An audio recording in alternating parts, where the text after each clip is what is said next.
Yun mga kagre, daming lumusot na subwalo. Kailangan natin temporary condem to. Ito yung temporary condem mga kagre. Kasi kumakain na sila ng nutrients. So hindi pa yan yung final condem. Gawin natin dito, papatayin talaga natin to para matagal siya. So di pwede rin hindi muna, may disak naman doon. So yan, nakapag-delete na tayo rito, area na to. 3 months old sa area natin. So yan, di pa tapos kabila. So kailangan natin talaga mga kaagre.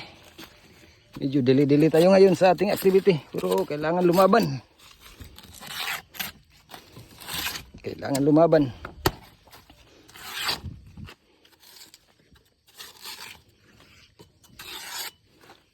Ayan.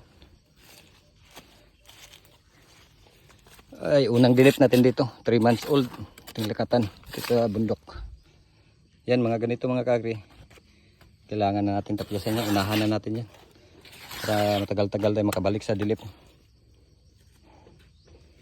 So yan sila, sabi bugbugan natin ngayon. So tiyaga lang.